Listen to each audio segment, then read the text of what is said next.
A racist cop punches a black man, then finds out he's her boss. That's the moment Tara Mitchell's life begins to spiral. What starts as a reckless abuse of power turns into a war she never saw coming.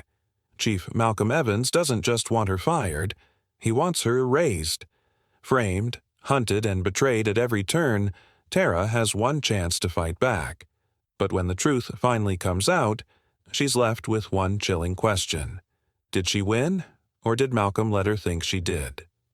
Before we deep dive into this interesting story, subscribe to our channel and tell us where you're watching from. Share in the comments below. The humid Jacksonville night pressed in around Officer Tara Mitchell as she rolled through the near-empty streets. The salty tang of the ocean clung to the air, mixing with the lingering scent of asphalt still warm from the blistering Florida sun. The city's pulse had slowed. The late shift quiet except for the occasional flicker of headlights and the distant wail of a siren. Tara thrived in these hours. 15 years on the force had taught her how to read a city at night. The rhythms of the streets, the way danger hid in the cracks, the difference between routine and something that just didn't sit right. She tapped her fingers against the steering wheel, eyes scanning the road ahead as she passed the old fish market. The place reeked even with the doors shut, a constant reminder of Jacksonville's underbelly. She didn't bother turning up the radio. Too many cops got too comfortable, let the lull of the job dull their instincts. Not her. She stayed sharp, always ready. Then she saw it. A sleek silver SUV glided through the intersection up ahead, smooth and deliberate, like it owned the road. No turn signal, no hesitation. Just confidence wrapped in expensive steel. Tara's jaw tightened. A minor infraction, sure, but it was the kind that told her something about a driver. People like that, people with money, with power, thought the rules didn't apply to them. She flicked on her lights, the red and blue pulses cutting through the night as she accelerated.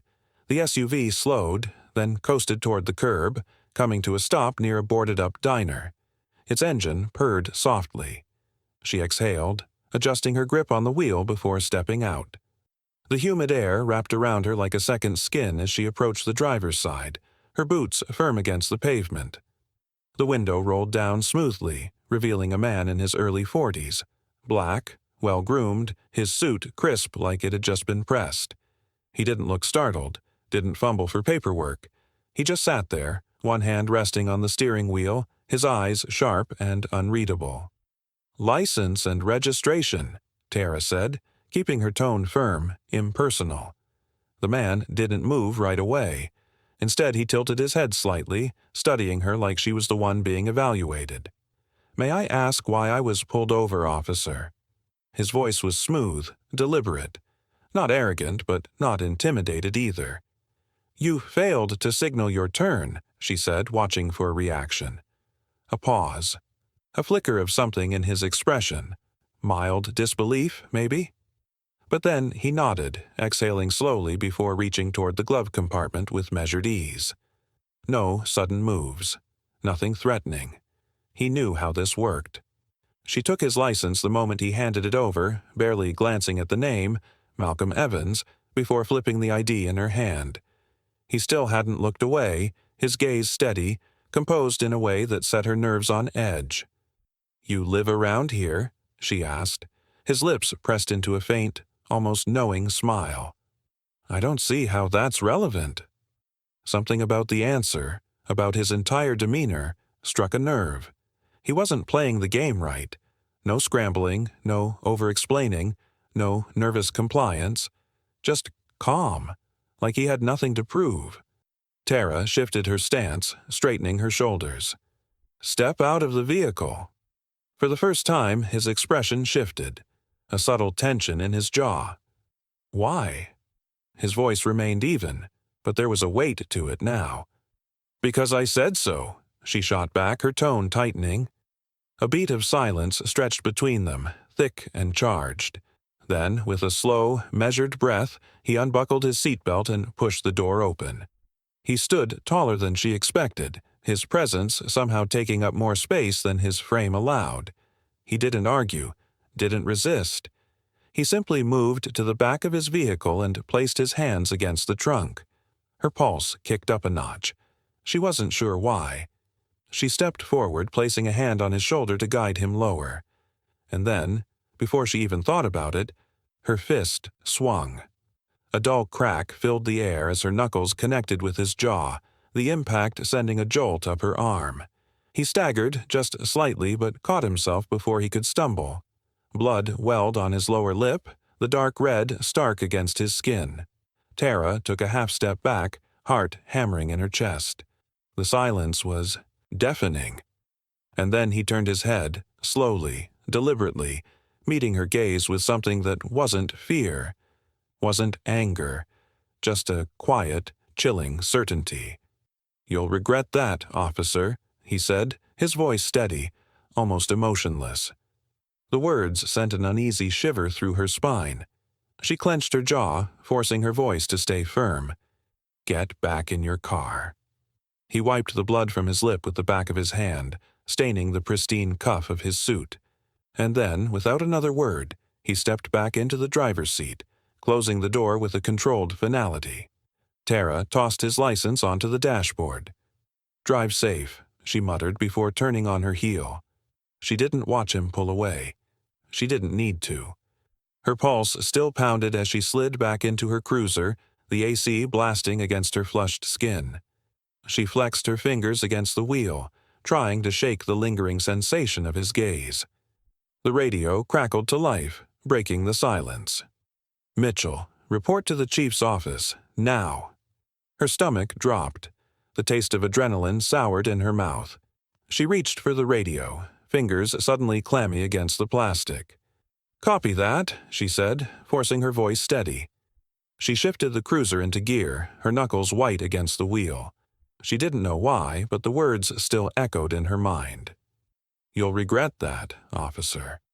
She swallowed hard and drove toward the precinct. The night felt heavier than before, and she had no idea what was coming next. Tara Mitchell strode down the hallway of the Jacksonville Police Department, her boots striking the tile floor in a steady, deliberate rhythm. The precinct hummed with early morning chaos, phones ringing, officers chatting, paperwork shuffling. But beneath the normal bustle, she sensed something different. Conversations dipped when she passed. A few glances lingered a second too long. She ignored it. Whatever this was about, she'd deal with it. Pushing open the heavy oak door to the chief's office, she stepped inside, ready to rattle off a routine report. Then she stopped cold. Behind the desk, in the chair where Chief Carter used to sit, was the last person she expected to see. The man from last night. The SUV driver, Malcolm Evans. Her chest tightened as the realization slammed into her. The suit, the calm demeanor, the unsettling confidence, it all made sense now. He wasn't just some guy in a nice car. He was her new boss. Malcolm didn't look up immediately. He flipped through a file, the movement slow and deliberate as if she weren't standing there frozen in place. Finally, he closed the folder and leaned back in his chair, folding his hands neatly over the desk. His jaw was still slightly swollen where she'd struck him, but he looked completely unfazed. Tara willed herself to speak, but her throat was dry. She started, then stopped. What was she supposed to say? "Sorry for punching you last night when I didn't realize you were my superior?" Malcolm studied her, his gaze cool, unreadable. Then he exhaled, tapping a pen against the desk. "Officer Mitchell," he said at last. "Take a seat." Every muscle in her body resisted, but she moved to the chair across from him, sitting stiffly. He let the silence stretch before speaking again. "Tell me, when you decided to throw that punch last night, what exactly were you hoping to accomplish?" Tara's jaw locked. She hated the way his voice carried a quiet authority, like he already had the upper hand, which of course he did. "I was doing my job," she said, keeping her tone level. Malcolm arched an eyebrow. "Your job?" She clenched her fists in her lap. "You weren't cooperating." A faint smirk tugged at the corner of his mouth, and something about it made her stomach churn. "Not cooperating," he repeated, I gave you my license. I answered your questions. And yet, here we are." Tara swallowed hard. She knew how this looked. "I didn't know who you were," she admitted, forcing the words out. "Would it have changed anything if you had?" A beat of silence. She didn't answer. Malcolm nodded slightly, as if that was all the confirmation he needed. Then he leaned forward, his expression unreadable. "Here's how this is going to go, Officer Mitchell. I'm not firing you." Tara blinked. Of all the things she'd expected, that wasn't one of them. "But make no mistake," he continued. "This is not a free pass. Consider this a reassignment." Her stomach twisted. She didn't like the way he said that. "You'll be handling desk work for the foreseeable future," Malcolm said. "No patrol. No field duty." Tara's pulse pounded in her ears. Desk duty? After 15 years in the field? She gritted her teeth. "Sir, He held up a hand, cutting her off. "This isn't a negotiation." Tara forced herself to swallow the protest rising in her throat. "You're dismissed," he said simply. She rose slowly, her entire body tense. Malcolm didn't say another word, just watched as she turned on her heel and strode out. The second she stepped into the bullpen, she knew the entire department had already heard. The murmur of voices died down as heads turned toward her. Some officers exchanged glances. Others smirked, barely hiding their amusement. Jake Torres, her rookie partner, sat at his desk, his eyes wide with something between shock and pity. "You hit the chief?" he whispered, incredulous. Tara exhaled sharply. "Just drop it." Jake opened his mouth like he wanted to argue but thought better of it. Instead, he hesitated before muttering, "I'd lay low if I were you." She shot him a sharp look. "I can handle myself." But she wasn't so sure. For years, she'd built a reputation in this precinct. Tough, no nonsense, respected. But now, she wasn't just the officer who threw a punch, she was the one who'd hit the chief of police. And the worst part, she knew some of them were enjoying this, the fall of Officer Mitchell. She ignored the stares, pushing through to her desk. If this was her punishment, fine. She could ride it out. But then, things got worse. By noon, the precinct's break-room TV blared a familiar voice, one that sent a sharp chill down her spine. "Breaking news," the reporter announced.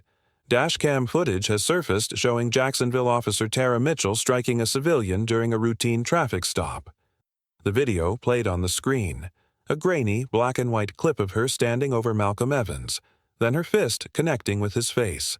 Gasps and murmurs rippled through the precinct. Someone let out a low whistle. Tara's stomach turned to stone. She didn't need to check her phone to know what was coming next. Social media would be on fire. And she was right. Within hours, her name trended across every platform. Hashtag for Fire Tara Mitchell. Hashtag for Justice for Malcolm Evans. The backlash was instant. People weren't just angry, they were furious. Then came the protests. By the time the sun dipped below the horizon, a crowd had gathered outside the precinct. Chants rang through the air, growing louder with each passing hour. "Fire her now! Fire her now!" Tara stood near the window, watching as people held up signs, their faces contorted with anger. It didn't matter that she'd been punished with desk duty. They wanted more. A sick feeling curled in her gut. She wasn't just an officer on probation. She was a target. And for the first time since that night, she wondered if Malcolm's quiet warning had been more than just a passing remark. "You'll regret that, officer." She swallowed hard, turning away from the window. Because deep down, she knew. This was just the beginning. Tara Mitchell had never been the kind of cop to care about public opinion. She believed in rules, in discipline, in the idea that the badge gave her control. But the moment she walked into the precinct that morning, she realized something had changed, something irreversible. The usual morning chatter was subdued. Officers avoided her eyes, their conversations dropping into hushed tones whenever she passed. Even Jake Torres, her rookie partner, wouldn't look at her directly. She didn't need to ask why. She already knew. The moment she slid into her chair and logged into her work computer, the answer flashed across the screen in bold, undeniable letters. Petition for Officer Mitchell's termination reaches 50,000 signatures overnight. Her breath caught in her throat as she clicked the link. The numbers kept climbing, ticking upward in real time. 52,000. 53. The comments underneath the petition were worse than the number itself. "She's a disgrace to the badge. This is why we don't trust cops. Fire her, prosecute her, make an example out of her." Her hands curled into fists. She had seen bad PR before, angry citizens protesting after an arrest, families claiming misconduct. But this?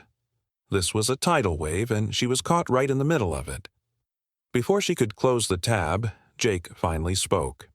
"You should check your phone." Tara hesitated, then picked up the device from her desk. The notifications were endless. Missed calls, messages, news alerts. But one text stood out, short, anonymous, and chilling. "Watch your back, officer." A slow, cold dread settled in her stomach. She looked up at Jake, but he was already staring at the floor, unwilling to meet her gaze. "Who sent this?" she asked, her voice sharp. He shook his head. "No idea. But if I were you, I'd be careful." By noon, the protests outside the precinct had doubled in size. What had started as a few angry voices in the morning had become a storm of outrage.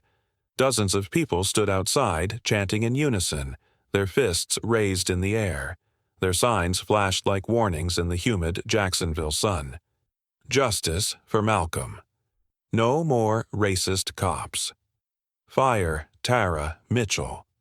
A local activist had taken control of the crowd, standing on a makeshift podium near the station steps. A microphone buzzed in her hand as she raised her voice, whipping the protestors into a frenzy. "This is not just about one incident," the woman shouted, her voice ringing through the crowd. "This is about a system that has allowed officers like Tara Mitchell to walk away without consequences." The crowd erupted in agreement, their voices pounding against the precinct walls like a war drum. Tara watched from inside, her heart hammering. The rage outside wasn't just noise, it was momentum, and momentum was dangerous. Chief Malcolm Evans had yet to make a statement. His silence only made things worse. He wasn't defending her, but he also wasn't condemning her. He was waiting. But for what? The weight of it all pressed down on her, making it hard to breathe. If she left the building now, she knew exactly what would happen.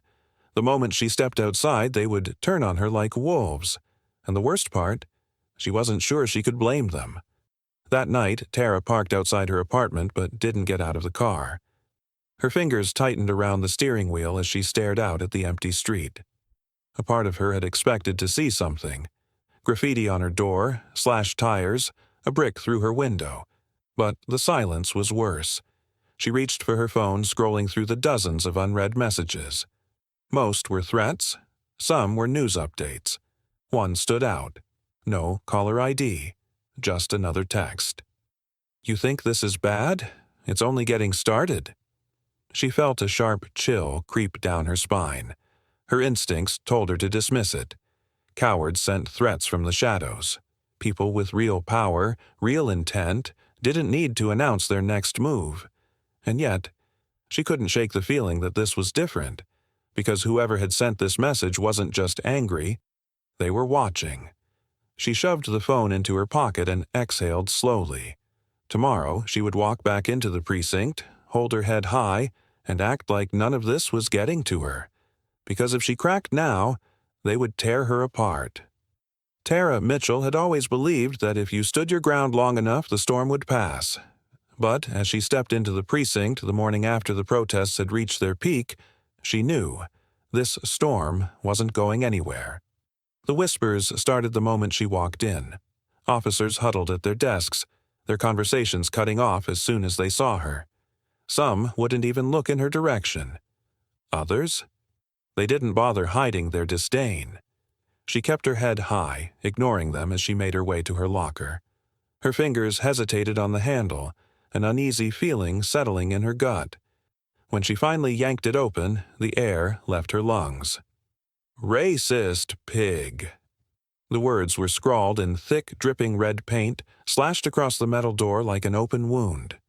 She sucked in a breath, willing herself not to react. But deep down, something inside her cracked.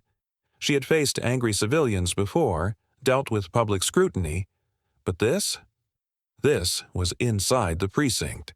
Her own colleagues had turned on her. By noon, she was called into internal affairs. 2 investigators sat across from her, their expressions unreadable. A thick file sat between them, filled with complaints she had never seen before. "Officer Mitchell, we're looking into multiple excessive force allegations against you," the older investigator, Captain Holt, said coolly. Tara blinked, her body tensing. "That's impossible. I have a clean record." Holt slid a document toward her. "Not anymore." Her heart pounded as she skimmed the report. Dozens of statements, accusations from people she didn't even remember stopping, all of them painting the same picture: a violent, reckless cop with a history of targeting black civilians. "This is a setup," she said, voice tight. "None of this is real." Holt didn't flinch. "You're on indefinite suspension until we complete our investigation." Tara clenched her jaw, shoving the file back across the desk. "You're making a mistake." Holt just stood, gesturing toward the door. "You're dismissed, Officer Mitchell." She was halfway to the door when Holt's voice stopped her. "And Tara?" She turned. "If I were you, I'd stay out of the spotlight." Suspension meant she wasn't allowed inside the precinct. It also meant she was on her own. The media was relentless. Reporters camped outside her apartment. Protesters followed her when she stepped outside. Strangers sent her threats, her phone buzzing with messages that only seemed to get worse. And Malcolm? He said nothing. His silence was more powerful than any attack. Tara needed an ally, someone who hadn't abandoned her. And she knew exactly who to call. Jake Torres had been her rookie partner for the past 6 months. He was still new, still eager to prove himself. He owed her. When he answered the call, she wasted no time. "I need your help." They met in the back booth of a rundown diner on the edge of town. Jake was already there when she arrived, looking nervous. His hands curled around his coffee cup, eyes darting toward the door like he expected someone to barge in and arrest him just for being seen with her. Tara slid into the seat across from him, lowering her voice. "Jake, I need to know what's happening inside the precinct. Who's behind this?"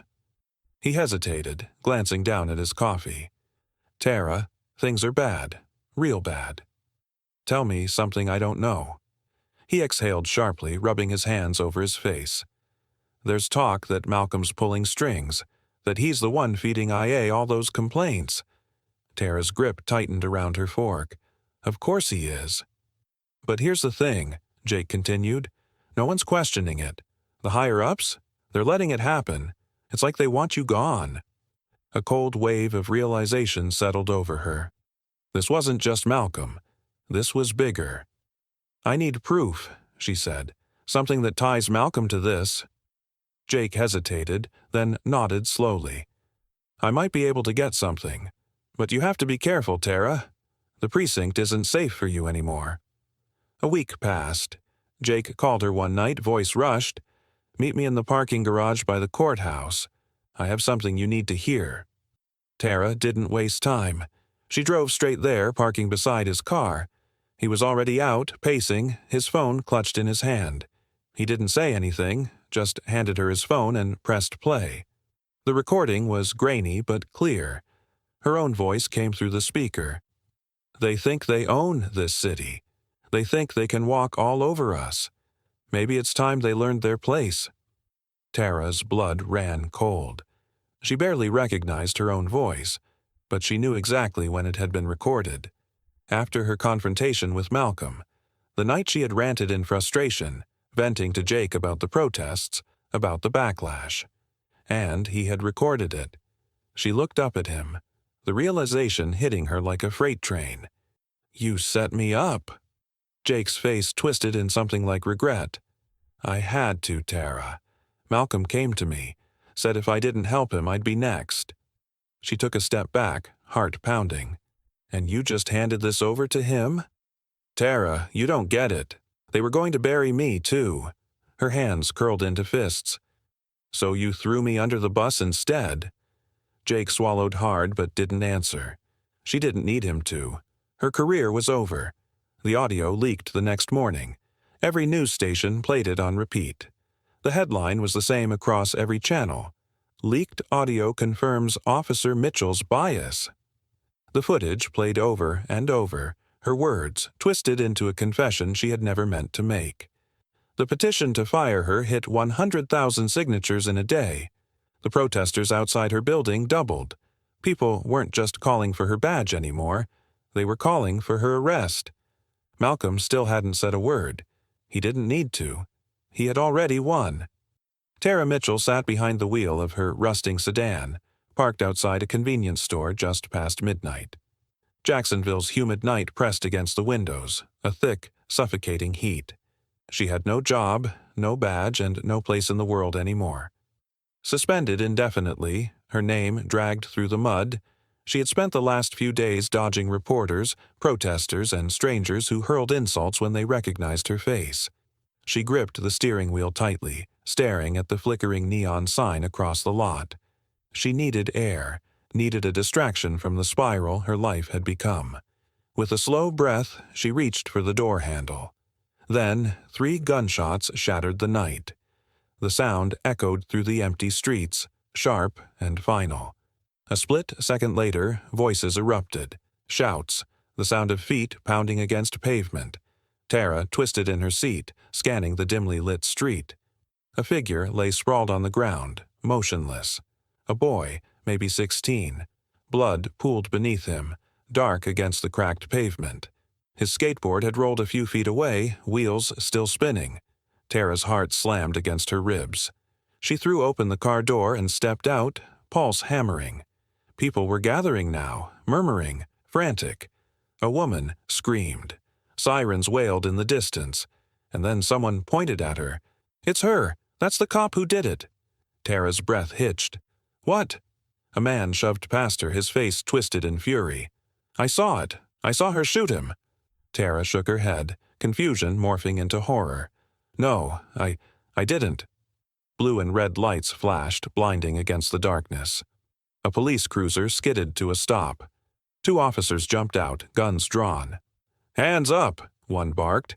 Tara's pulse pounded in her ears. "Wait! This is a mistake. I didn't shoot anyone." They weren't listening. She lifted her hands, swallowing the panic rising in her throat. An officer grabbed her, twisting her arms behind her back. Cold metal cuffs snapped around her wrists. "You're under arrest for the murder of Isaiah Carter." The world tilted. "Murder?" Tara gasped. This is wrong. My gun isn't even—" But the officer wasn't listening. Someone shoved her toward the cruiser. Her knees buckled, her breath came in short, panicked bursts. The voices of the crowd rose around her, angry, accusing. Murderer, racist, killer. She struggled to breathe. Then, through the flashing lights and chaos, she saw him. Malcolm Evans. He stood across the street, half in shadow, watching. His hands were tucked into his pockets, his face unreadable. Tara locked eyes with him, searching for something, anything. But he simply tilted his head, a flicker of something she couldn't name crossing his face. Then he turned and walked away. The interrogation room was suffocating. Tara sat stiffly in the cold metal chair, her wrists still red from the cuffs. Across from her, a detective flipped through a file, his expression neutral. The room smelled of stale coffee and sweat. He finally looked up, tapping the papers in front of him. "Your gun was found at the scene," he said. Tara blinked. "That's impossible. My gun was locked up at home." He raised an eyebrow. "Ballistics confirmed the bullets match your service weapon. How do you explain that?" She opened her mouth, then closed it. She couldn't explain it. But she knew. Someone had set her up. "I didn't fire that gun," she said firmly. The detective leaned forward. Then how did it get to the crime scene? Tara's mind raced. She hadn't taken her gun out of the lockbox in days. The last time she had even touched it was... Her stomach twisted. The precinct, her locker, where the words "racist pig" had been spray-painted across it. Someone could have taken it then. Her pulse pounded. Whoever had done this had planned it perfectly. She was booked into the county jail before sunrise. The mugshot flash burned into her eyes. The fingerprinting process felt surreal, like she was watching it happen to someone else. She barely heard the officers around her, their clipped professional voices just background noise to the chaos in her mind.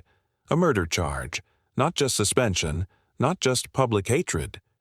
This was the end. By the time they threw her into a holding cell, the gravity of it settled like cement in her stomach. She collapsed onto the metal bench, pressing her forehead against the cool wall. This was Malcolm. It had to be. He hadn't just wanted her off the force. He wanted her buried. Hours blurred together. She didn't know how long she sat there, curled into herself, until the sound of footsteps echoed outside her cell. A guard unlocked the door. "Mitchell, you've got a visitor." She was led into a small meeting room, and waiting for her was Malcolm. She froze. He looked just as put together as ever, not a hair out of place. His suit was crisp, his tie perfectly straight. He sat with his fingers laced together, watching her with unreadable eyes. She took a slow breath, forcing herself to sit. Neither of them spoke for a long moment. Then Malcolm smiled. Not a warm smile, not a friendly one, a knowing one. "Rough night," he said. Tara clenched her jaw. "You did this." His smile didn't fade. "Tara," he said, voice calm, almost amused. "I don't have to do anything. You did this to yourself." Her nails dug into the table. "You planted that gun." Malcolm tilted his head slightly. "That's a very serious accusation." She leaned forward. "I'm not stupid. You wanted me gone. You wanted me destroyed. Well, congratulations, Malcolm. You got what you wanted." For the first time, his expression flickered. Just for a second. Then he sighed, shaking his head. "No, Tara. If I got what I wanted, you wouldn't be sitting here. You'd be rotting in prison, forgotten." The words were sharp, but his tone was calm, measured. Tara's pulse thundered. This wasn't just about revenge. This was about power. He hadn't destroyed her yet, which meant he wasn't done. She gritted her teeth. "I'm going to prove you set me up." Malcolm leaned back, watching her like a puzzle he had already solved. "Good luck," he said simply. Then he stood, straightened his jacket, and walked out of the room, leaving her there, trapped, with nothing but his voice in her head, and the realization that she was in more danger than she had ever imagined. Tara sat on the hard cot of her cell, her back against the cold cinder-block wall, staring at the cracks in the ceiling. The air inside the Jacksonville County Jail was thick, damp, and carried the unmistakable stench of sweat and fear. Every sound echoed, the distant clang of metal doors slamming shut, the murmur of inmates whispering in corners, the occasional sharp laughter that sent a chill down her spine. She was no longer Officer Mitchell. She wasn't even Tara anymore. To the guards, she was just a number. To the other inmates, she was worse. A cop. The first day she arrived, they whispered about her. The second day, they tested her, bumping into her in the corridors, knocking her food tray to the ground. By the third day, they stopped playing games. The first attack came when she was in the shower. A sharp shove sent her, crashing into the cold tiles, the impact knocking the air from her lungs. Voices hissed threats, but no one landed a hit. Not yet. They wanted her to know what was coming. The next time, she wasn't so lucky. A week into her stay, Tara's ribs ached, her lip was split, and bruises darkened her arms. She learned quickly that no one would help her. The guards didn't care. Some of them enjoyed watching a disgraced cop struggle. Even those who weren't openly hostile wouldn't lift a finger to protect her. She stayed quiet, kept her head down, but it didn't matter. Every inmate in this place wanted to make a name for themselves, and beating a former officer was an easy way to do it. There were no weapons, no outright brawls, just small, calculated moments of pain. A shove into the railing when she was walking down the stairs, a hard elbow to her side in the meal line, a whispered warning before lights out. "You won't last long here, pig." Tara gritted her teeth through all of it. She refused to let them see her break, but deep down she knew she wouldn't survive much longer. Days blurred into weeks, each one worse than the last. The legal battle was ongoing, but she knew the odds. A former officer accused of murder? The system she had served so blindly wasn't designed to protect people like her. Her lawyer, Kessler, visited when he could, but his updates were never good. Malcolm had washed his hands of the situation completely. He never mentioned her name, never spoke publicly about the case, never intervened in any way. He didn't need to. The press had moved on. The protests had faded. No one was fighting for her anymore. Then, one afternoon, Kessler walked into the visitor's room with a file in his hands and a grim expression. She could tell something had changed. "You're out of options," he said, sitting across from her. "The trial isn't looking good, Tara. They have you cornered. The ballistics, the witness statements, it's airtight." She crossed her arms over her bruised ribs. "I didn't pull that trigger, Kessler. I believe you." His voice was firm, but his face told a different story. Believing her wasn't enough. "But believing you doesn't win cases." Tara swallowed hard. "Then what do we do?" Kessler sighed, rubbing his temples. "You take a plea deal." The words hit her like a punch to the gut. Plead? Guilty? Her voice cracked, and she immediately hated how weak she sounded. "It's the only way you walk out of here without spending the next 20 years in a cell." He pushed the file across the table. "Plead guilty to obstruction of justice, falsifying evidence. You'll get probation, no prison time. It's the best deal we're going to get." Tara stared at the papers, her vision blurring. She had spent 15 years upholding the law. Now she was about to sign away her future to escape the very system she had once trusted. Her hands shook as she picked up the pen. She hesitated for a moment, but deep down she already knew. This wasn't a choice. It was survival. She signed. 3 days later, Tara walked out of the county jail into the blinding Florida sun. The clothes she had arrived in, jeans and a t-shirt, hung loose on her, and the moment she took her first breath of fresh air, she realized just how suffocating that place had been. She was free, but not really. A guard escorted her to the gates, handing her a plastic bag with her few belongings. No one waited for her. No reporters, no old friends from the force, no one. She had spent 15 years on the job. And now, she had nothing. She tightened her grip on the bag and started walking. Her savings had dried up months ago. The moment she lost her badge, the severance pay stopped, and with no job, no credit, and no support system, she was left with a few crumpled dollars and a sinking sense of dread. She checked into the cheapest motel she could find, a dingy, cigarette-stained place on the outskirts of town where the bed creaked when she sat on it. The air conditioning unit rattled, struggling against the summer heat. She stared at the ceiling, exhaustion pressing down on her. She had survived jail, but now she had to survive this. The next morning, she pawned the last of her jewelry, a simple watch her father had given her when she graduated from the academy. The money barely covered a week's rent. She needed a job, but who was going to hire her? A former cop, fresh out of jail, publicly disgraced? Tara walked through the city, scanning storefronts, looking for anything. But everywhere she went, she saw the same thing, the recognition in people's eyes when they looked at her, the way their expressions changed. She wasn't just another applicant. She was infamous.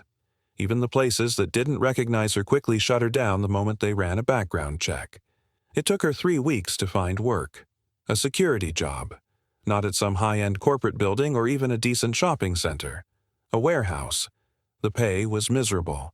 The hours were worse, but she took it. She showed up on time, wore the uniform, and kept her head down. It wasn't much, but at least it was something. Until one day she saw a familiar name flash across a news broadcast on the break room television. Malcolm Evans, newly appointed state attorney. Tara's stomach twisted. The man who had destroyed her life hadn't just survived the scandal. He had thrived. He had stepped over her to climb even higher. Her hands clenched into fists. She had lost everything. And he had won. The rage burned deep. Tara had thought the fight was over, that there was nothing left to do but survive. But now, watching Malcolm smile for the cameras, shaking hands with politicians, she knew one thing for certain. She wasn't done yet. Tara Mitchell sat at the worn-out kitchen table in her sister Ellen's small cluttered house, staring at the steam rising from a cup of untouched coffee. The past few months had stripped her of everything. Her badge, her job, her reputation. She had barely escaped prison after Malcolm Evans framed her, but freedom was a hollow word when the world still saw her as a villain. She had nowhere else to go. Ellen, her older sister, had welcomed her in reluctantly. Their relationship had always been strained, but blood was blood, and despite everything, Ellen still believed in keeping family close. That belief had been tested the moment Tara showed up on her doorstep with nothing but a duffel bag and the weight of her shattered life. Ellen leaned against the counter, arms crossed, watching her carefully. "You can't just sit here forever, Tara. What's the plan?" Tara sighed, rubbing her temples. "I don't know. Every time I try to get ahead of Malcolm, he's already 10 steps in front of me." Ellen's face softened. "Then stop chasing him. Lay low. Let this all blow over." Tara let out a hollow laugh. "It's not going to blow over. He wants me erased, Ellen. He won't stop until I'm gone." Ellen hesitated, then sat across from her. "So, what do you do? Run? Fight back?" Tara shook her head. She didn't have an answer. The answer came 3 nights later, in flames. Tara had stepped outside for fresh air, her mind tangled in restless thoughts. The Florida humidity clung to her skin, the heavy scent of the nearby river drifting through the quiet street. The neighborhood was calm, nothing out of place, but then the scent changed. Smoke. At first, she thought it was from a backyard grill or someone burning trash, but as she turned toward the apartment complex a block away, Ellen's apartment, the truth slammed into her like a gut punch. Flames tore through the second-floor units, an orange blaze licking the sky, sending thick black smoke billowing into the air. Tara ran. By the time she reached the front of the building, the fire had consumed the staircase. She shouted Ellen's name, but the roar of the flames swallowed her voice. A neighbor grabbed her arm. "She's not inside," the woman coughed, her face streaked with soot. "She left an hour ago." Tara staggered back, relief colliding with fresh dread. The fire wasn't just an accident. And then she saw it. Scrawled in black soot on the brick wall, right next to the flames, were the words, "Next time, you burn." Her stomach twisted. This wasn't random. This was a warning. This was Malcolm. Ellen arrived minutes later, breathless, panic in her wide eyes as she took in the destruction. "My apartment." Her voice cracked as she clutched Tara's arm. "Everything's gone." Tara's jaw clenched. She should have seen this coming, should have expected Malcolm to escalate. First, her career, then her freedom, now her family. "This was him," Tara said, voice tight with rage. Ellen turned to her, anger flashing in her tear-filled eyes. "Do you hear yourself? You don't know that." Tara motioned toward the soot-scrawled message. "That's not enough proof?" Ellen inhaled sharply, her face hardening. "You dragged me into this, Tara. And now I have nothing." Guilt hit her like a sucker punch. Ellen was right. This fight had been hers. Now it had cost her sister everything. Fire trucks arrived, sirens wailing, but it was too late. The fire had gutted everything Ellen owned, and Malcolm had made sure Tara knew she was next. 2 days later, Tara was jolted awake by pounding at the motel door. She shot up, heart slamming against her ribs as she glanced at the clock, 6:12 a.m. Ellen groggily pushed herself up from the other bed. "Who the hell?" The pounding came again. "Jacksonville PD, open up." Tara's stomach dropped. The door burst open and cops flooded in. "Hands where we can see them." Tara froze as 3 officers charged forward, but they weren't looking at her. They grabbed Ellen. "What? Get off me," Ellen shouted, struggling as they wrenched her arms behind her back. "You're under arrest for possession with intent to distribute." Tara's blood ran cold. "That's impossible," Ellen shouted. "You're lying. I don't—" One of the officers held up a plastic evidence bag filled with cocaine. Tara's breath hitched. This wasn't real. This was a setup. She lunged forward. "You know this is bullshit." One of the cops turned to her, a smirk creeping onto his face. "Stay out of it, Mitchell." And then she saw him, Malcolm, standing across the street, watching, waiting. He didn't speak, didn't move, just tilted his head slightly. A silent checkmate.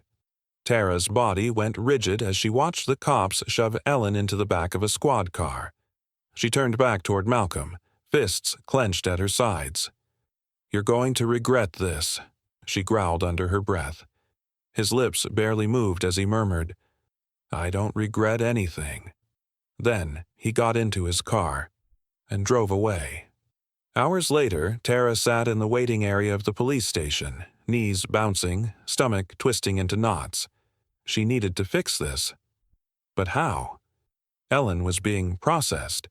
The charges were serious. Malcolm had made sure of that. Tara pulled out her phone, scrolling through her contacts. Her fingers hovered over Kessler's number, the only lawyer who had ever given a damn about her. She called. He picked up on the 3rd ring. "Tara, what's going on?" She took a shaky breath. "I need help. Malcolm set up my sister." A pause. Then Kessler exhaled heavily. "I'll see what I can do." The call ended, but Tara barely felt relief. Because she knew this wasn't over. This was Malcolm's game, and she was running out of moves. That night, Tara sat in the motel room, staring at the ceiling, Ellen's empty bed haunting her. She had thought she'd lost everything before. She had been wrong.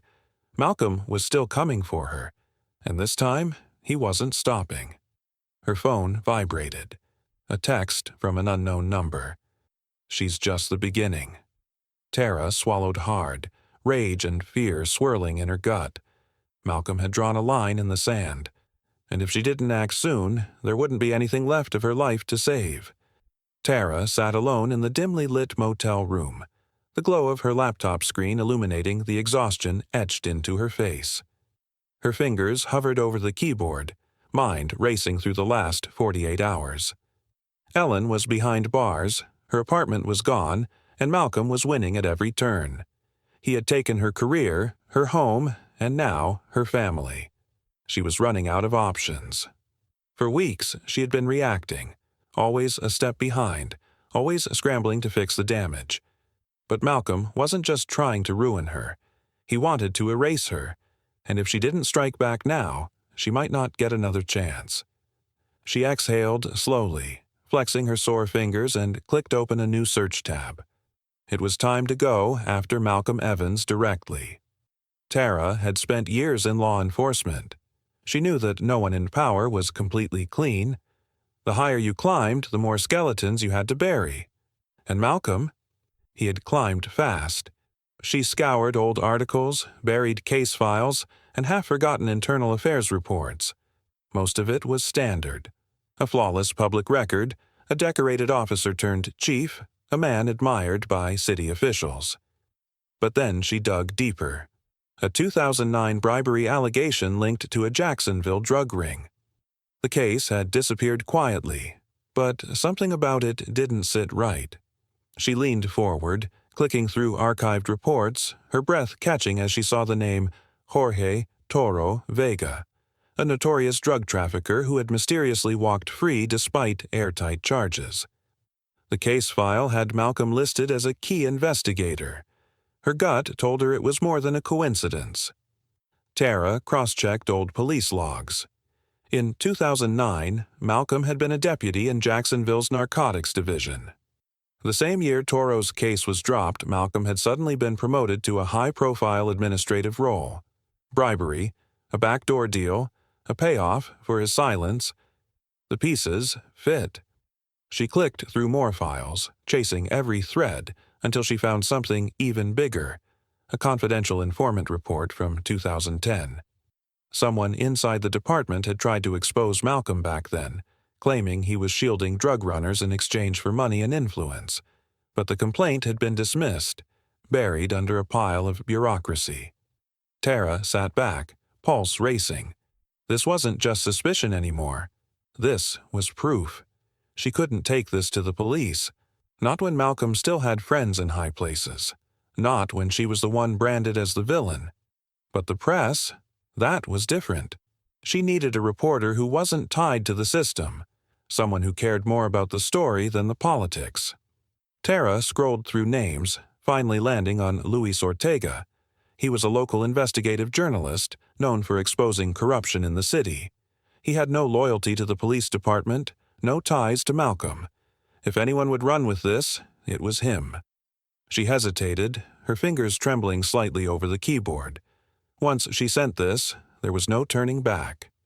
Malcolm had already come after her in every way possible. If he found out she was the one behind this, he'd make sure she didn't get up again.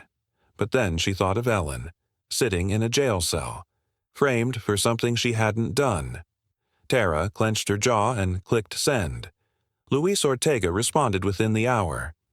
"Meet me in person, tonight, Bay Street Diner, 10 p.m. Tara arrived early, scanning the small, nearly empty diner. A flickering neon sign buzzed overhead, casting a dull pink glow across the window. Luis was already there, sitting in a back booth, flipping through a worn notebook. He was in his late 30s, dressed in an old leather jacket, his dark eyes sharp with curiosity. "You, Mitchell?" he asked as she slid into the seat across from him. She nodded. "You got my email?" He smirked, tapping his phone. "Yeah. And if what you sent is real, it's going to be the biggest damn story this city's seen in years." Tara leaned in. "It's real." Luis studied her for a moment. "You do know what happens when this goes public, right?" She knew. Malcolm wouldn't go down quietly. But he had taken everything from her. This question mark. This was all she had left. "Run it," she said. Luis nodded. "All right. Buckle up, officer." The article dropped 48 hours later. The headline splashed across every local news site. Jacksonville police chief linked to cover-up in major drug case. Within hours, the story went viral. Social media exploded. Public outrage surged. People who had once protested against Tara were now demanding Malcolm's resignation. The pressure mounted so fast that city officials had no choice but to respond. By that evening, Malcolm Evans was officially suspended pending investigation. Tara sat in her motel room, staring at the news broadcast, heart hammering as she listened to the anchor report. After new allegations of corruption, Chief Evans has been placed on administrative leave while an independent review is conducted. She exhaled, hands gripping the edge of the bed. She did it. For the first time since this nightmare began, she had won. But victory never came that easy. Tara barely had time to breathe before her phone buzzed with an unknown number. She hesitated, then answered. Silence. Then Malcolm's voice. Calm. Low. "You have no idea what you've done." Her grip tightened on the phone. "You're finished, Malcolm." A pause, then a chuckle. "You think this is over," he murmured. "You think some article changes anything?" Tara's stomach twisted. "I let you walk before," he continued. "That was a mistake?" A chill ran through her. "You like burning people down, Mitchell." His voice was steady, controlled. "Let's see how you handle the heat." The line went dead. Tara stared at the phone, her pulse thudding in her ears. This wasn't over. It was only just beginning. Tara sat on the motel bed, staring at the news report playing on the old TV in the corner. The screen flickered with images of Malcolm Evans, his face tight with controlled anger as he left a city hearing. His suspension had sent shockwaves through Jacksonville, and the police department was scrambling. Luis Ortega's article had done exactly what she hoped. It had put Malcolm in the crosshairs. But it wasn't enough. She needed more. Luis had promised to release a second expose in the morning, one that would dig even deeper, linking Malcolm to recent payoffs and missing evidence from narcotics busts. If the first article had rattled the system, the second would blow it apart. She grabbed her phone, pulling up their last text exchange. Luis, it's all coming together. Meet me tomorrow, 8 a.m. at the diner. This next one, it's going to bury him. Tara exhaled, allowing herself a moment of satisfaction. Tomorrow, Malcolm Evans would fall. She never made it to the diner. At 7:42 a.m., she was jolted awake by the unmistakable sound of an explosion. The walls of her motel room rattled, dust raining from the ceiling as a deep, thunderous boom split the air. Car alarms blared outside. Tara stumbled to the window, pushing aside the grimy curtain. Down the street, a fireball raged, thick black smoke curling into the morning sky. Police sirens wailed in the distance. Her stomach dropped. Luis's car. She didn't need to see the wreckage up close to know. Luis Ortega was dead. The journalist who had been her last hope, the only one willing to take on Malcolm, had just been erased. Tara didn't move for several seconds. Her mind raced. Coincidence? Not a chance. Malcolm did this, and he wanted her to know. Her fingers trembled as she unlocked her phone, heart pounding. The news was already spreading. Breaking. Journalist Luis Ortega killed in car explosion. Authorities investigating possible bombing. And then the next update made her blood turn to ice. Police have identified a suspect. Former officer Tara Mitchell is wanted in connection to the bombing. She barely had time to register the words before the motel door exploded inward. A SWAT team poured in, rifles raised, barking commands. "Hands where we can see them! Down on the ground!" Tara's world blurred as she dropped to her knees, hands behind her head. A knee slammed into her back, forcing her down as zip ties cinched around her wrists. She barely heard the officer reading her rights, barely felt them dragging her out into the blinding sunlight. All she could hear was the echo of Malcolm's voice in her mind. "You think this is over?" Number. It was just beginning. The interrogation room was freezing, the steel table cold against her cuffed wrists. Across from her sat Special Agent Collins, FBI. The Jacksonville PD had called in the feds, which meant Malcolm had orchestrated something even bigger than she realized. Collins studied her like a specimen under a microscope, her fingers steepled beneath her chin. "You have anything to say, Mitchell?" Tara swallowed, forcing herself to breathe. "This is a setup." Her voice was hoarse. "I didn't kill Luis. Malcolm did." Collins barely reacted. "You were in contact with Ortega hours before the bombing. We have phone records, text messages. Because he was working on a story about Malcolm. He was exposing him." Collins tapped a file. And yet, conveniently, before he could publish, his car explodes. And you're the last person he spoke to. Tara shook her head. "That's exactly what he wants you to think." Collins exhaled, leaning back in her chair. "Malcolm Evans is a decorated officer. Despite these recent allegations, he has no criminal history, no red flags." Tara laughed bitterly. "Yeah, because he knows how to clean up his messes." Collins' gaze hardened. "Like you cleaned up yours?" Tara froze. Collins slid a new folder across the table. Inside were photos of the explosion site, surveillance footage from across the street, and Tara's motel room on the screen. Her face lit up in the footage, standing at the window watching the blast. Collins tapped the screen. Right place, right time, and no alibi. Tara's pulse roared in her ears. She was being buried alive. Hours later, the guards escorted her back to her cell, their grip firm on her arms. The corridors of the detention center were eerily silent, the hum of fluorescent lights the only sound.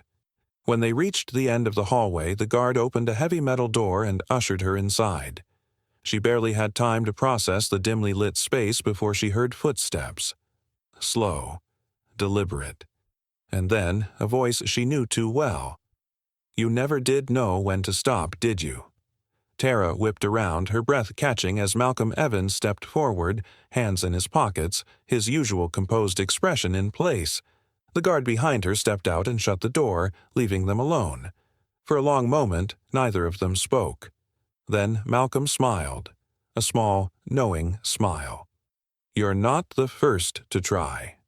Tara's skin prickled. She had spent weeks fighting back, clawing for a way out of the hole he had thrown her into. She had uncovered his past, his corruption, his crimes. And yet, here she was, back in his hands, trapped. "You're behind this," she finally said, voice low. Malcolm tilted his head, feigning innocence. "Behind what?" Her jaw clenched. "Luis, the explosion, the SWAT team, all of it." Malcolm sighed, pacing slightly. "See, that's the problem with you, Mitchell. You never learned how the world works." He gestured vaguely. "You think exposing one dirty case, one bad cop, changes anything? The system has survived worse." Tara's hands fisted at her sides. He leaned forward slightly, voice dropping. "You've lost. And now? You'll take the fall for all of it." Tara's stomach twisted. "You think they're going to let you out of this?" Malcolm continued, his smirk widening. "You're done. No badge, no press, no friends, no one left to fight for you." She held his gaze, refusing to look away. And that's when she saw it. For the first time. A flicker of doubt. Maybe he was still 10 steps ahead. Maybe he had stacked the system against her. But if he was here, talking to her, that meant he wasn't completely sure. And that was enough. She wasn't done yet. As the door opened and Malcolm walked away, Tara sat on the metal cot, exhaling slowly. She had one move left. One shot. If she was going down, she wasn't going alone. This wasn't over, not by a long shot. Tara sat in her dimly lit cell, the cold metal of the cuffs biting into her wrists. The weight of everything. Luis's murder, her framed charges, Malcolm's smug smirk, pressed down on her like an iron fist. The world believed she was a terrorist, a murderer, the woman who had killed a journalist to cover her tracks. But she knew the truth. Malcolm Evans had orchestrated everything, playing the system like a master strategist. He had turned her into a villain, stripping away every shred of her identity. First her badge, then her reputation, then her freedom. She wasn't going to wait for them to bury her. If she wanted justice, she had to take it herself. The escape had to be perfect. The night was humid, thick with the scent of rain-soaked asphalt, as Tara moved through Jacksonville's underbelly. The city felt different now. Once, she had patrolled these streets, controlled them. Now she was just another ghost, slipping through the cracks, hunted. She knew she had little time. The police would be tearing the city apart looking for her. Every cop, every news station, every social media post screamed the same thing. Tara Mitchell is armed and dangerous. Approach with caution. She smirked bitterly. Dangerous? They had no idea. Her mind raced with one last, desperate plan. She had lost everything. Her career, her home, even the people she thought she could trust.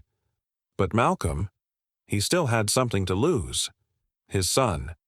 Jamal Evans was 20 years old, a college student in Gainesville. He had no criminal record, no scandals, no involvement in his father's corruption. He had stayed out of the spotlight, living in the comfortable bubble of privilege Malcolm had built for him. But tonight, Tara would change that.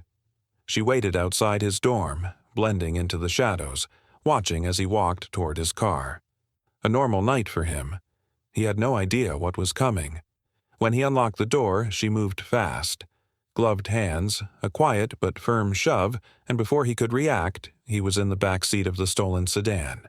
She drove in silence, her pulse steady. Jamal thrashed in the back seat, muffled screams pressing against the duct tape over his mouth. "Don't fight, kid," she muttered. "It's not you I want." He stilled, breathing heavily through his nose. Fear radiated off him in waves, but Tara didn't care. This wasn't personal. This was war. The abandoned dock was quiet, the wooden planks damp from the ocean air. It was the perfect place. Isolated, forgotten, a relic of the city's past. Tara pulled Jamal from the car, his wrists zip-tied in front of him. He stumbled, struggling against her grip, but she tightened her hold. "Keep walking," she ordered, her voice sharp. "You're going to do something very simple for me, and then you can go home." Jamal's eyes were wide, terrified, but she had no choice. She pulled out her phone, starting a live stream. The red dot blinked, broadcasting the moment to thousands, maybe millions, who were already watching her name trend. "You want the truth? You're about to get it, straight from Malcolm Evans himself."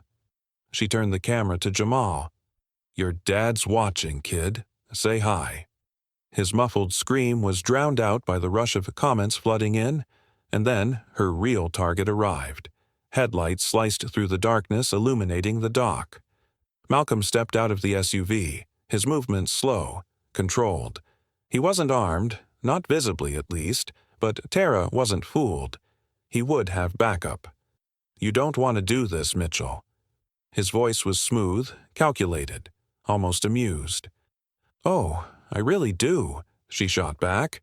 She shoved Jamal forward slightly, just enough to make her point. "Confess, Malcolm. Right here, right now. Tell them what you did." Malcolm's jaw tensed, but he didn't break. "You want me to say I framed you?" he asked casually. "That I planted the gun, leaked the tapes, had Luis killed? That I torched your apartment and ruined your life?" Tara's heart pounded. The live stream exploded with comments, viewers demanding answers. "Yes," she spat. "That's exactly what I want." Malcolm exhaled slowly, rolling his shoulders. Then he nodded. "Fine," he said, voice dropping into something dangerously calm. And then he said it. Everything. Every move he made. Every manipulation. Every lie. Tara could hardly breathe. She had him. The world was watching. She had won. Then it all fell apart. A flicker of movement in the distance. A sharp click. And before she could react, red lights bloomed on her chest. Snipers. Her blood ran cold. A voice boomed through a megaphone. "Drop the weapon. Hands in the air." Tara's grip on the phone tightened. "Don't do it," she warned Malcolm. "I swear to God, if you planned this—" But he wasn't looking at her anymore. He was looking past her, at something she couldn't see. She turned her head slightly just in time to hear the gunshot. Pain exploded through her shoulder, a burning, tearing sensation that knocked her backward. She hit the dock, her vision spinning, the phone slipping from her fingers. Jamal scrambled away, free. Malcolm didn't even look at her, didn't smirk, didn't gloat. He just turned, stepping back toward his SUV as SWAT swarmed in. Tara gasped, her head clouded with pain. She had won. Hadn't she? The confession was live. The truth was out. But as the officers cuffed her, pressing her face against the wet wood of the dock, she realized something with chilling clarity. Malcolm Evans wasn't panicking. He wasn't afraid. Because, once again, he had been 10 steps ahead all along. They dragged her up, her mind whirling, pain lancing through her arm. The dock spun, voices echoing around her, distant and hollow. And then, a whisper, just loud enough for her to hear. "You're not the first to try," Malcolm murmured. Then he was gone, disappearing into the chaos, leaving her to drown in the wreckage. Tara squeezed her eyes shut, the realization sinking in like an anchor. She had made her move, and Malcolm had flipped the board. Tara lay motionless in the hospital bed, the sterile scent of antiseptic filling her nose. A dull, steady beep echoed in the silence, the heart monitor keeping track of her vitals, but she barely heard it. The pain in her shoulder was a distant throb, numbed by medication, but the weight pressing on her chest was heavier than any wound. She had lost. The metal cuff on her wrist was cold against her skin, a reminder of where she was headed the moment she recovered. Prison. There was no way around it. She had kidnapped Malcolm's son, held him at gunpoint, forced a confession in front of thousands of viewers. Even if Malcolm had admitted everything, even if the truth was out, she had broken the law. The world saw her as the villain, and maybe, in some ways, she was. A sharp knock at the door snapped her out of her thoughts. She turned her head slightly, expecting to see a guard or a lawyer, but instead, it was the nurse from earlier, the one who had slipped her a phone. The woman glanced down the hallway before stepping inside, her movements quick and deliberate. She reached into her pocket and pulled out a phone, not hers, but one that was already unlocked and on a call. "Your sister," the nurse whispered before setting it on the bed and slipping out just as fast as she had come. Tara's pulse spiked. "Ellen." She hesitated for only a second before pressing the speaker button, her voice hoarse when she spoke. "Ellen." "Tara." Her sister's voice was thick with something. Relief, disbelief, maybe even excitement. "Are you listening? Have you seen it?" "Seen what?" There was a pause, followed by a shaky laugh. "Oh my God, you really don't know, do you?" Tara frowned, her mind sluggish. "Ellen, I've been unconscious for hours. What the hell are you talking about?" The sound of fingers tapping against a screen filled the silence, and then Ellen's voice returned, rushed and breathless. "Your live stream. It didn't cut out when you got shot." Tara's heart stopped. "What?" Ellen continued speaking, her words tumbling over each other. "It's everywhere, Tara. The confession. Malcolm admitted everything on camera. Framing you, planting the evidence, the fire, Luis, all of it. The media picked it up within minutes. It went viral overnight." Tara gripped the phone, her fingers shaking. She had won. For the first time since this nightmare began, she had actually won. Malcolm had played the long game, controlled every move, every reaction. But in the end, he had done the one thing he swore he never would. He had said too much. The evidence was out in the world, uncensored, undeniable, unerasable. No one could twist it, not even him. "What's happening now?" Tara asked, her voice still weak but steadier now, fueled by something she hadn't felt in weeks. "Hope." Ellen exhaled. "The department turned on him the second the video hit 1 million views. His so-called allies are abandoning him. Protesters are outside the precinct, but they're not calling for you this time." A pause. "They're calling for him." Tara closed her eyes. It wasn't just her battle anymore. It was everyone's. By noon, Malcolm's resignation was public. The news stations played it over and over, showing him standing at a podium, his usual confidence shattered. His voice lacked its usual smooth authority as he addressed the cameras. "This department deserves leadership without distraction," he had said, choosing his words carefully.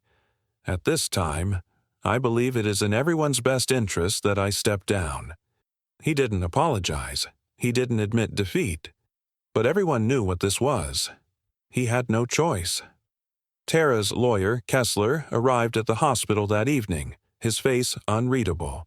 She didn't ask if he had seen the video. She knew he had. "They can't make the kidnapping charge disappear," he said, arms crossed. "But considering the circumstances, they're open to a deal. No prison time, just probation." Tara exhaled, nodding. She would take it. She had expected decades behind bars. Now she had another chance. The real surprise came 2 days later, when the FBI got involved. Kessler returned to her hospital room, this time with something she had never expected to hear. "Malcolm's disappeared," he said, tossing a newspaper onto her bed. "No one knows where he is." Tara blinked, the headline staring back at her. Malcolm Evans resigns amid corruption scandal, now missing. She flipped through the article, her mind racing. The piece claimed that after his resignation, Malcolm had gone completely off the grid. His phone disconnected. His house empty. Not a single trace of him remained. Tara felt a chill creep up her spine. "You think he ran?" Kessler shrugged. "Probably, but whether he left on his own or someone forced him to disappear, that's the real question." Tara's grip on the paper tightened. He had spent years orchestrating her downfall. Now, he was the one running. She never saw him again. Over the next few months, Tara tried to rebuild. It wasn't easy. Her name was still attached to the scandal, to the crimes Malcolm had forced on her. Some people still believed she was guilty, that she had only gotten lucky. But she walked the streets without fear of being arrested. She breathed without the weight of Malcolm's shadow looming over her. She was free. But the paranoia never faded. She still checked over her shoulder every time she stepped outside. Still felt her heart race when a car slowed beside her, when a phone number she didn't recognize popped up on her screen. Malcolm had vanished. But she couldn't shake the feeling that one day she might wake up and find him standing in front of her again, watching, waiting, planning. Tara wasn't scared. She was prepared. Because if he ever came back, she'd be ready. Tara stepped outside the courthouse, the crisp autumn air cutting against her skin like a silent reminder that she was free. After everything, the accusations, the betrayals, the near destruction of her life, she was finally walking away without handcuffs. No prison time, no orange jumpsuit, no bars between her and the rest of the world. Yet, the moment she took her first breath of freedom, she felt nothing. No relief, no triumph, no satisfaction. Only the hollow echo of everything she had lost. Her badge was gone. Her reputation was scorched. She had spent 15 years building herself into someone people respected, someone with authority, with power. And now, she was just a name on a scandal, a face people whispered about when she walked past. The headlines had shifted focus. Malcolm Evans, corrupt chief exposed. His empire had crumbled under the weight of his own words. The public had demanded his resignation. The department had distanced itself from him, and the FBI had picked up the pieces, looking for the deeper crimes buried beneath the surface. But Malcolm himself, he was gone. And that was the part that made her stomach twist in knots. Her lawyer, Kessler, had told her the official story. After stepping down as chief of police, Malcolm had vanished without a trace. His phone disconnected. His bank accounts emptied overnight. His home abandoned, not a single belonging left behind. It was as if he had never existed at all. Tara knew better. Malcolm wasn't the kind of man to run. He wasn't the type to disappear unless it was his choice, unless it benefited him in some way. And if there was one thing she had learned from this war, it was that Malcolm Evans never made a move without a reason. So, why had he let go of the power he had fought so hard to protect? Why had he left without a final play? For weeks, Tara tried to pick up the broken pieces of her life. She applied for jobs, security firms, consulting, even private investigator work. No one called her back. The moment they saw her name, the moment they connected her to the scandal, the doors slammed shut. The world had already decided what she was. A liability. She found a cheap apartment on the outskirts of Jacksonville, far enough from the precinct, far enough from the places where people still whispered about her. It wasn't much, just a small, run-down space with flickering lights and thin walls, but it was a place to hide. Every day she woke up and tried to convince herself she was moving forward. Every night she lay awake, staring at the ceiling, waiting for the other shoe to drop. The paranoia never left her. It started small. A parked car that sat across from her apartment too long. A phone call that came in the middle of the night but hung up when she answered. A feeling, an itch in the back of her mind, that she was being watched. She told herself it was just her imagination, that Malcolm was gone, that she had beaten him, that she was just struggling to adjust to life after the chaos. But then, one night, she came home and saw the envelope. It sat in front of her door, plain and unmarked, except for her name written in black ink. Her pulse spiked. She glanced down the hallway. Empty. No sound except the faint hum of a television from one of the apartments. Slowly, she picked it up, her hand steady despite the unease crawling up her spine.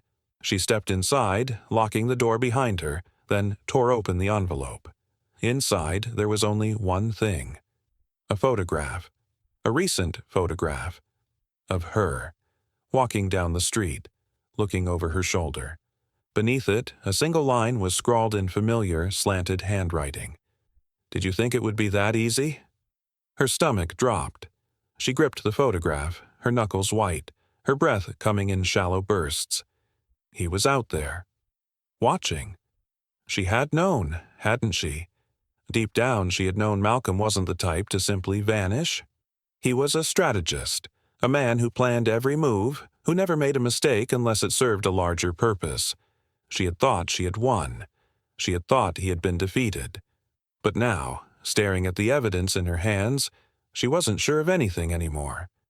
She forced herself to take a slow, deep breath. Panicking wouldn't do her any good.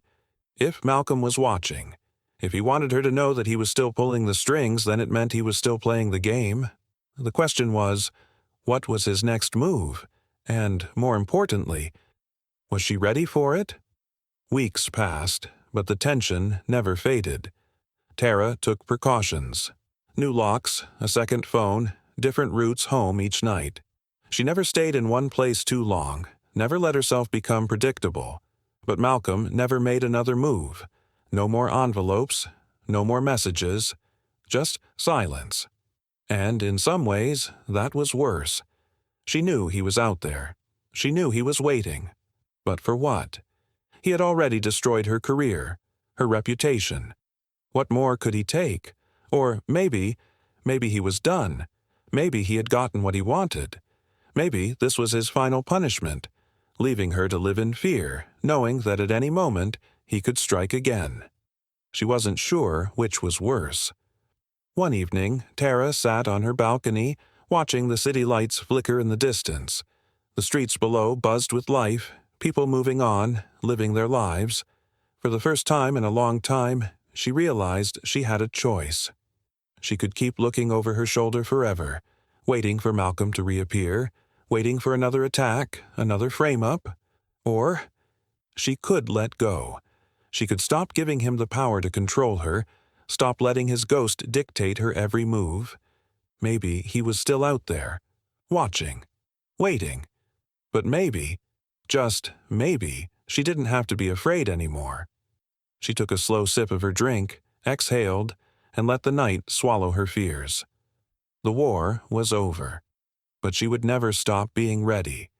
Because whether Malcolm ever returned or not, one thing was certain. She had already survived the worst, and she wasn't going down again. If this story kept you on edge, drop a comment. Was Tara's fight worth it? Or did Malcolm win in the end? Hit like if you love gripping, high-stakes stories, and subscribe for more twists, betrayals, and shocking turnarounds. And remember, power isn't just about who stands tallest, it's about who stays standing the longest. Stay tuned for more.